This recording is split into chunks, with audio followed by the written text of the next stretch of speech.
First thing I want to say is thank you for changing the time of your chapter's meeting to accommodate for a more reasonable time for us here in Australia. That helped us a lot. I also want to apologize in advance because I was meant to change some of the metric units that I have in this presentation to inferior units, and I haven't done that. So I hope that makes sense to you all.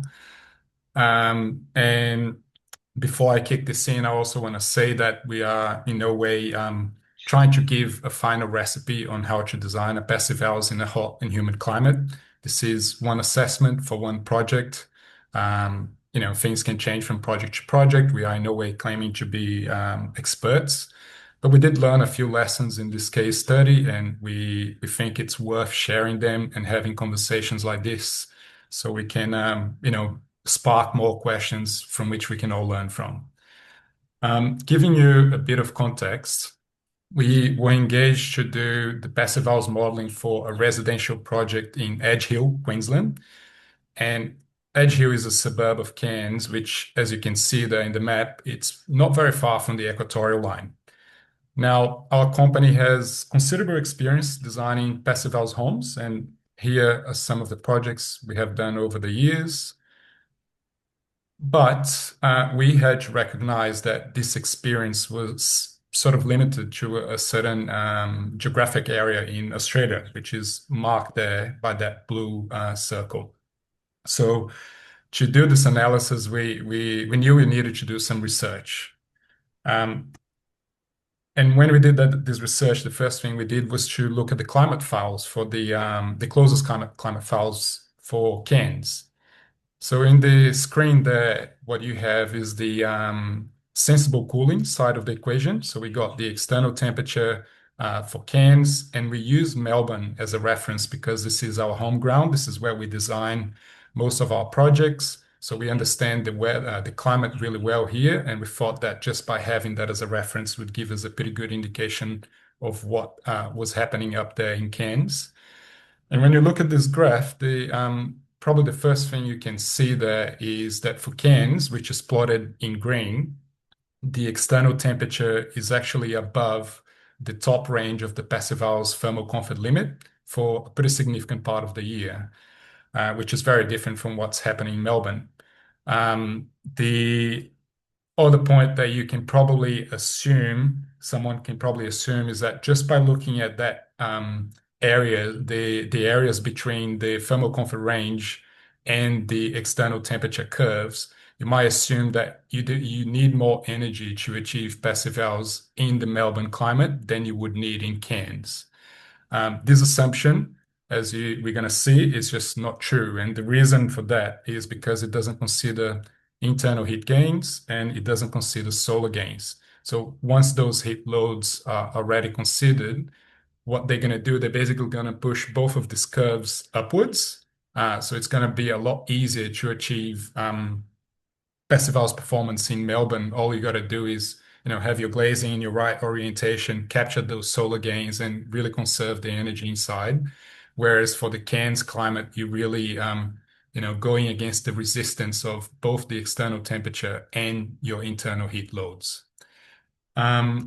Second analysis that we did was looking at the latent cooling part of the equation. So we're talking about humidity here.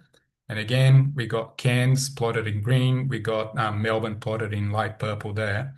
And we got the pH humidity ratio limit. So the passive house criteria says that you cannot have a humidity ratio that's above 12 grams per kilogram for more than 10% of the year. And you look at the curve for Cairns there, that's way above that. So you can immediately see that the latent cooling part of the cooling demand, dehumidification, is going to require a lot of energy. Compared to Melbourne, that's not the case. Even when you consider the internal moisture loads, that curve there never really triggers the need for dehumidification in the Melbourne climate. Sometimes where it peaks there in February, PHPP might show that part of the cooling demand is related to dehumidification, but it never really triggers the 10% requirement. In the case of Cairns, those internal moisture loads are making our job again a lot harder. So we gotta, sort of fight the humidity from the external environment and also fight the humidity from the inside. Um, and I understand that you guys are in the US and you're probably not very familiar with those two climates. So I did look up what were the closest climates that we could compare to those two locations. So probably Miami would be the closest climate to what we have in Cairns, even though Miami is at a higher latitude than Cairns is. And you can see that the external temperature is a little bit low in winter time, but pretty comparable. Same for the humidity ratio. So all the conclusions that we're taking here for Cairns are probably very applicable to Miami. And then Melbourne, again, in the American context, it's not a very cold climate, so it's pretty comparable to San Jose in California, which I understand that's a very mild climate for your context. But for us here in Australia, this is sort of a colder side of the equation, right? Um, okay, moving on to this project. I'm not going to dive deep in details. I just want to give you a general sense of what was happening there and just show you some screenshots. Um, it's a large two-story, five-bedroom family home. The orientation was from east to west, mostly light colors throughout. Even though the renders don't show there, we got neighbors to the south and to the north. This project on the ground floor, we got all the living areas, entertaining areas. We got an additional bedroom for guests. Got a big courtyard facing north there, and the garage on the northeast side of the project is outside of the thermal envelope. On the first floor, we got all the bedrooms, an additional living area. We got windows to all orientations. So this next slide here is just showing all the characteristics of this project that are really relevant to us when we're doing the passive house analysis. So large true to floor area, pretty standard form factor for a two-story house. The glazing to true to floor area ratio was higher than what we want for a passive house project. No mechanical ventilation.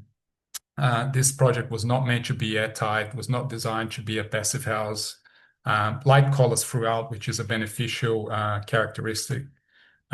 Only single glazed aluminum windows for this project, which what is required for this climate zone by our building codes, and then the east to west configuration. So just looking at those characteristics, you can probably see where the potential for improvement was, which are those ones marked in red. We didn't really want to play with the form and the design of this project because we wanted, the clients just give them an easy route to turn that project into a passive house. And some of those factors were already contributing to a good thermal performance with the light colors, the east to west configuration. But we could reduce the glazed areas, we could introduce a ventilation system, we could make the project airtight, and we could make the windows, upgrade the performance of the windows. So now that we gave you a quick overview of this project, I just wanted to present what our goals were when we did this study.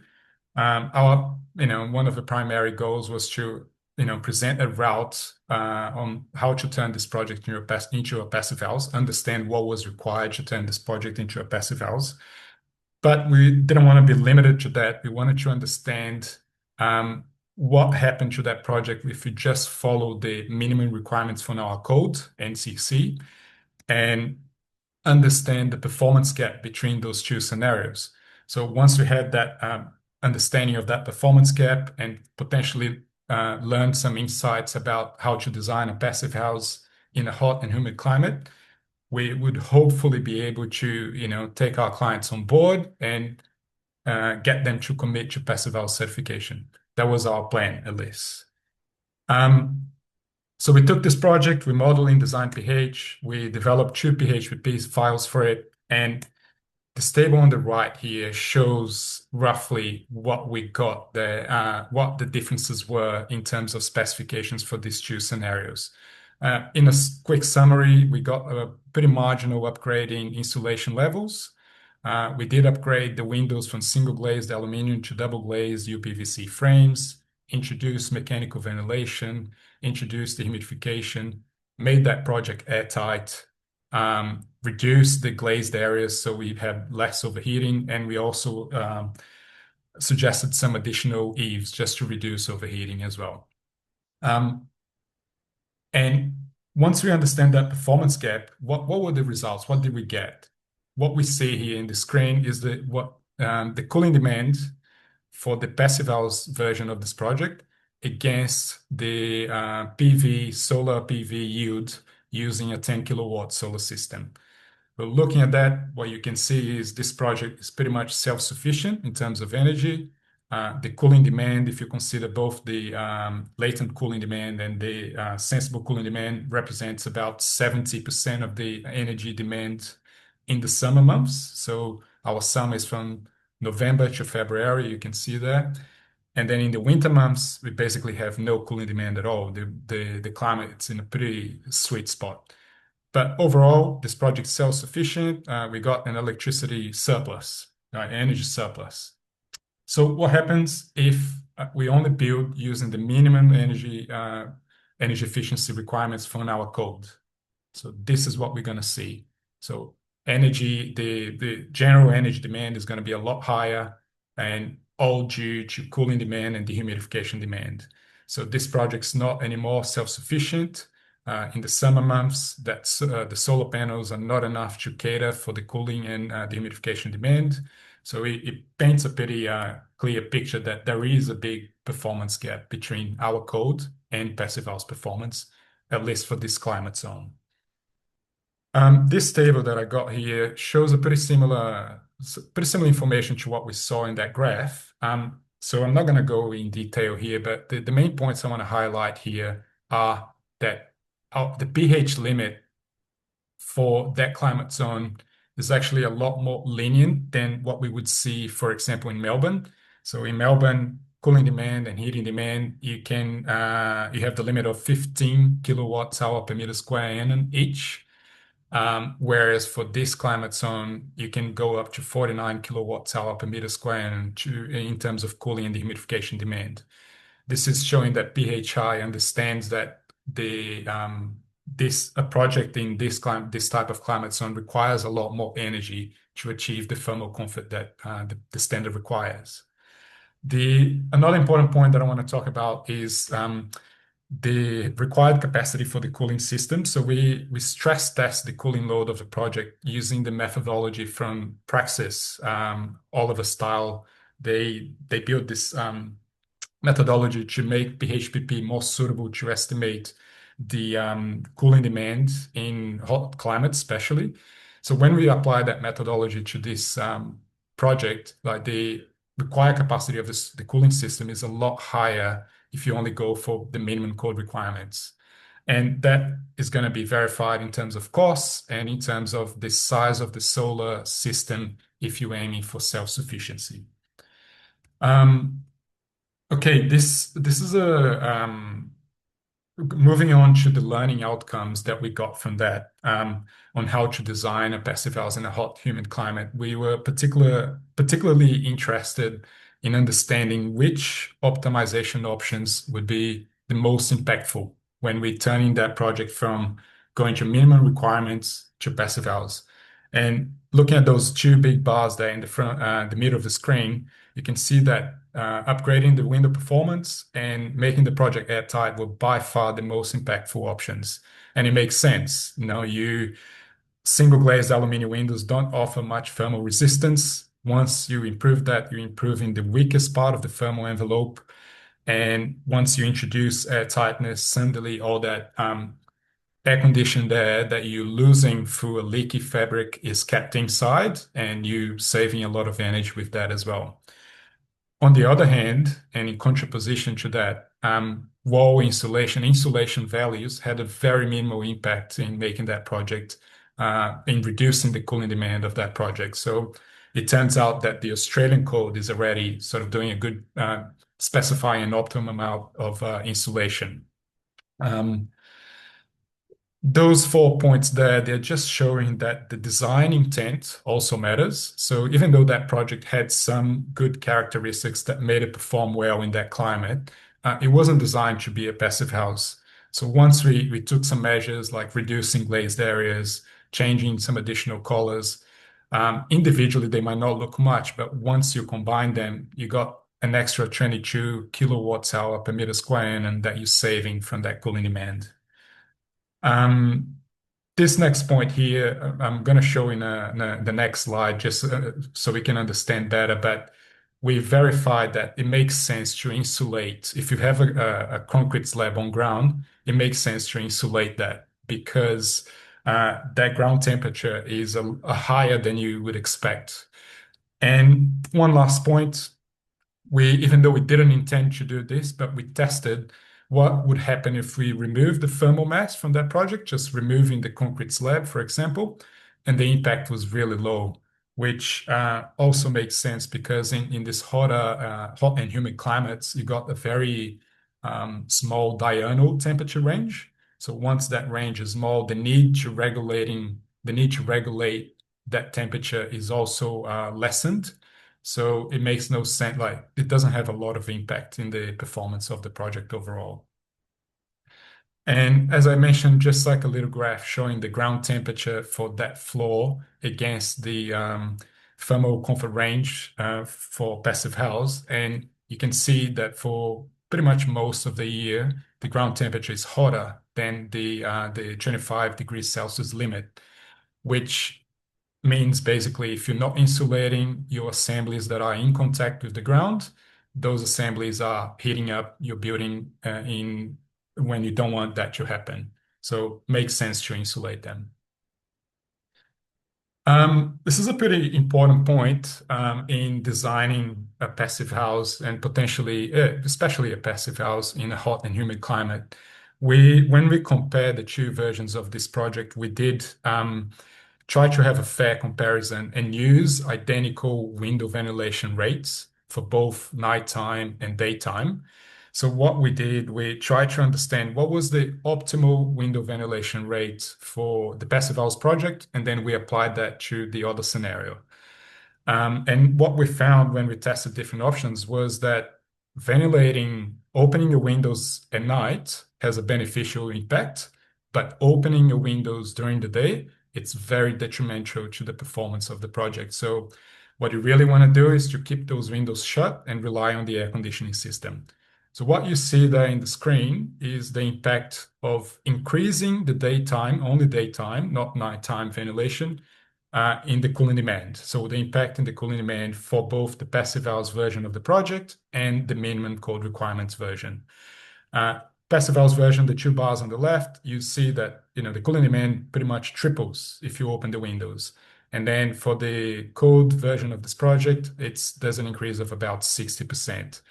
But if you pay attention to the colors there, the increase is happening only on the latent cooling part of the equation. So what that means is even if the external temperature is somewhat favorable, is below 25 degrees, the air outside is so humid that if you open your windows to meet the passive house criteria for humidity, you're going to need to dehumidify the air, and then you're going to spend more energy to achieve that. So that's what it means.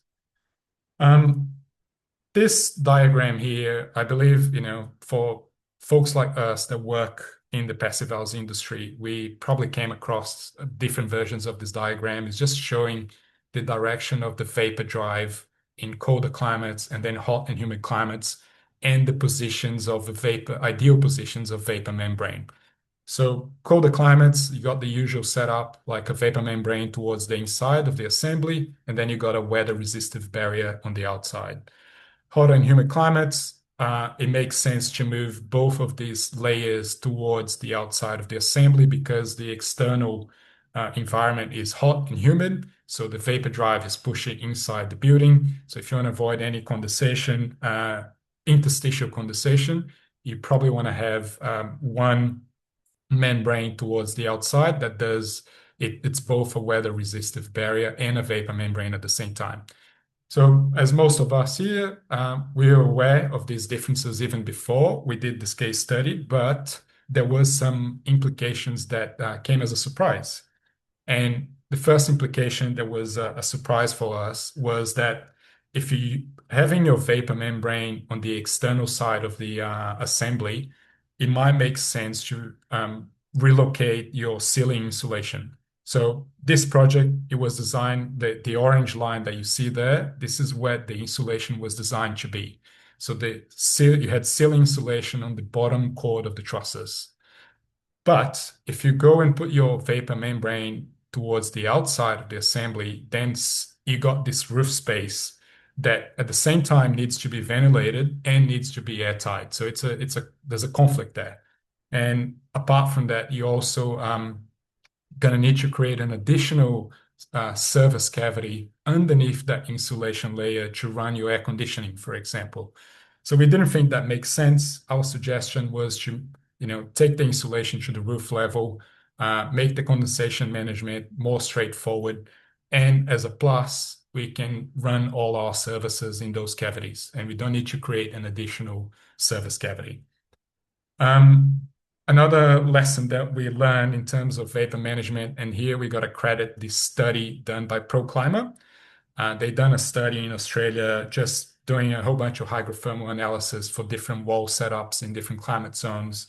And the study that they done for this climate zone shows that if you use just a standard class 4 membrane as your vapor and weather resistive membrane, like the one we see there on the corner of the slide, this doesn't give enough protection against condensation, against mold. So their hydrothermal analysis shows that within 3 years, the back of the plasterboard already has a mold index of 3, which is, I don't know what the American limit is, but 3 is the limit in the Australian building code. So you're already reaching that within 3 years. So not ideal. Their recommendation is to use a combination of rigid substrate and a adhesive class 3 membrane. So it can be like plywood or OSB plus the adhesive membrane. So this combination is it's less vapor permeable, which basically reduces the amount of vapor that's going through the assembly. And the consequence is that you have a very low mold risk, as you can see by that green flat line in the results they presented. The additional benefit of doing that is that in the climate zone, this area where this project was located is very prone to cyclonic winds. So this setup with a rigid substrate and adhesive membrane is also a lot sturdier and will protect that building assembly a lot more from vapor convection. Another lesson, another insight that we had when we're doing this analysis was the where to put your solar panels, basically. When we're designing projects in our backyard, so Melbourne and the south of Australia, we always try to place the solar panels on the north side.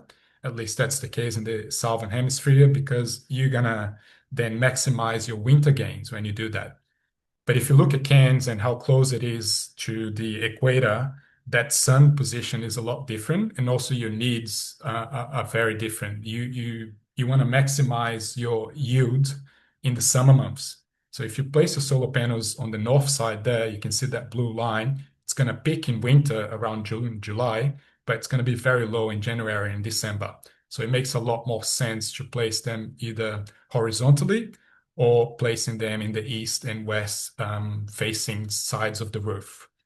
Obviously, this needs to be flipped if you're talking about the northern hemisphere, but I think it's pretty easy to make sense out of that. So coming back to our goals in the initial in the start of the presentation, we wanted to understand how to achieve passive hours for a project in this climate zone. And what we found is that it was actually very achievable. All we had to do is upgrading window performance, having a mechanical ventilation system, and making that project airtight. That was enough. And then we wanted to compare against the minimum code requirements and understand that performance gap. And what we saw is that beyond the typical benefits that we usually associate with passive house, like indoor air quality, low mold risk, building longevity, we also noticed that there was a 60 to 70% reduction of cooling demand, electricity consumption, and the sizes of cooling and solar panel systems. We wanted to gain some insights and just understand the which factors we should play with when we are designing a passive house in a hot and humid climate. And we just went through all this, so I'm not going to read them, but there's a list there of stuff that we covered. And the last one, we're trying to get the clients on board, and they're pretty much on the fence of about going to passive house or not. And we thought that we could get them on board if we presented them a compelling presentation, but unfortunately, that did not happen, right? And the reason for that, the main reasons for that was costs, usual. So not many window suppliers doing that type of window in that area. So we just to upgrade the windows, we had to double the cost of the window budget that they originally had. We got additional systems, HRV, dehumidification, and we got extra consultancy fees. Another factor that played in their decision was the fact that they came to us in a late stage of the design process, and they didn't want to change their plans that much, and they were planning to sell their home after a few years. So they thought that all this additional investment wouldn't necessarily come as a return once they sold the property a few years back, which is all understandable. I think if you're planning to do that, the market doesn't necessarily understand the value in passive house in most places, but at least in Australia. Um, One reflection that we had in our like just a question and a reflection that we had in our mind when we're doing this analysis was the fact that passive house, we all seen this diagram, is pretty science heavy approach to building a house. So you got to understand all your heat flows, you got to understand the efficiency of your systems, you got to calculate your thermal bridges and remove them, mitigate them, remove them. You got to prove all that to the certifier. So there's additional cost, there's an additional investment in time in doing that, which can create resistance. So what if instead of doing that, we just opted for like a stripped back approach and build like how people used to build back in the days in those type of climate zones. So something like this cabin we have in the slide there. Lots of natural shading, we got lots of natural ventilation.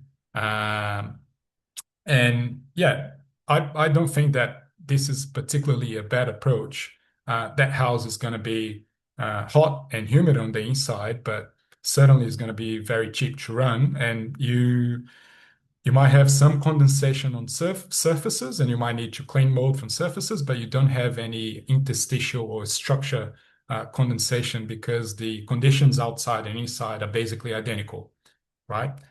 The problem that we have is that in Australia, we're not building like that cabin in the woods, and most projects are not also going for passive house. They're going for something somewhere in between. So this house is probably insulated. It has an external vapor membrane. It is probably overglazed, and it probably has super oversized cooling systems. So when you have a house like this as an occupant, you have two options. So you could treat it like it was that cabin in the woods, and you open your windows and you invite the external environment inside, and it's going to behave exactly like that cabin in the woods. It's going to be hot and humid inside. It's going to be cheap to run. We have a low risk of mold, and you have low energy bills. Or you can choose to use that project like it was a passive house. You shut all your windows and you rely on your air conditioning system. The problem with this approach is one, high energy bills because there's a lot of leak of condition there through a leaky building envelope, and you have a really high risk of mold because of that. So the vapor coming inside and getting in contact with that cold plasterboard. So not really ideal. Anyway, this is just we're not aiming to necessarily criticize our building code in particular. We do is just trying what we're trying here is to understand the value of passive house, and that's what we presented to our clients. And I think that's what we should be bringing to as building and design practitioners. That's what we should be bringing to our clients in general. So again, I'm coming to the end of the presentation here. I just want to say thank you again for opening space for us to present this case study. We again, apologies for all the not being able to bring that in the imperial units. And I again thank you for adjusting the time as well, so we can do this presentation in a reasonable time here.